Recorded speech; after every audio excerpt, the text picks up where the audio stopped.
नमस्कार मित्रांनो, आज आम्ही निघालो आहोत एका ऐतिहासिक प्रवासाला म्हणजे जागतिक वारसा असलेल्या वेरूळ लेण्यांकडे।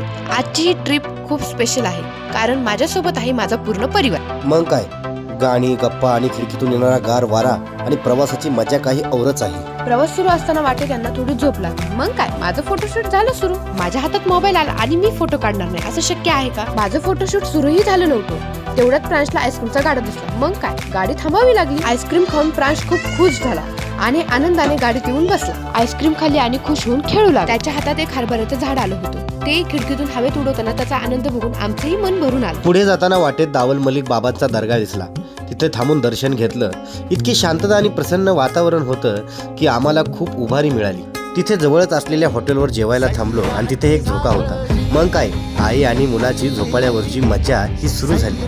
खूप मजेने हे दोघे जण झोका खेळत होते, हे बघून मला छान वाटलं। बाय द वे, फायनली पोहोचलो आम्ही वेरूळला आलो आणि चालू झालं आमच्या दोघींचं फोटोशूट। मग काय, म्हणलं यांचं फोटोशूट संपतंय तोपर्यंत आपण तिकीट काढून घेऊया। तिकीट काउंटरला गेलो, तिकीट काढली आणि इतिहासाच्या पाऊलखुणा शोधायला निघालो।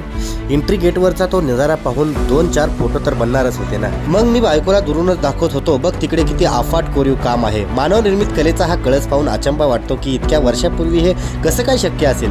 मनात प्रश्नांचं एक चक्र सुरू होते। आता ऐतिहासिक ठिकाणी आलोय आणि नवरा बायकोचा व्हिडिओ नाही असं होईल का?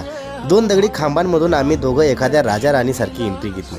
असं वाटू लागलं की आम्ही इतिहासाच्या काळातच शिरलो आहोत। मग मी बायकोला तिथल्या कोरीव कामाबद्दल माहिती सांगत होतो आणि ती सुद्धा अगदी मंत्रमुग्ध होऊन या सर्व गोष्टी ऐकत। आज या सर्व गोष्टी आपल्याला पाहायला मिळतात, नक्कीच हे आपले भाग्य आहे। मग काय, आमचा मुलगा पण काही कमी नव्हता। त्याने चक्क हत्तींच्या शिल्पांची तपासणी सुरू केली आणि त्या मूर्तींमधून मिळणारा शांततेचा संदेश मनाला प्रसन्न करून गेला। हे बघून खूप छान वाटले। मग काय, मध्ये मध्ये बायकोला शूट केल्याशिवाय दम कुठं निघतोय, तिचं आपलं शूट चालूच। मित्रांनो, थोडा उशीर झाल्यामुळे मंदिराकडचा भाग अंधारामुळे नीट शूट करता आला नाही, पण अनुभव मात्र अप्रतिम होता। सहल छोटी असो वा मोठी, पण जर कुटुंब सोबत असेल तर ही आयुष्यभराची शिदोरी ठरते। खूप छान पद्धतीने आम्हाला अनुभव आला। या शिल्पांची पाहणी करताना अक्षरशः आम्ही इतिहासामध्ये हरवून गेलो।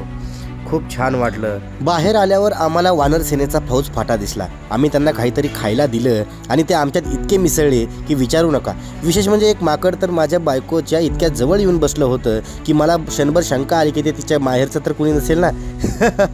कदाचित तिची जुनी ओळख असावी। मित्रांनो, तुम्हाला आमचा हा कौटुंबिक ब्लॉग कसा वाटला कमेंटमध्ये नक्की सांगा आणि लाईक, शेअर आणि कमेंट करायला विसरू नका। धन्यवाद।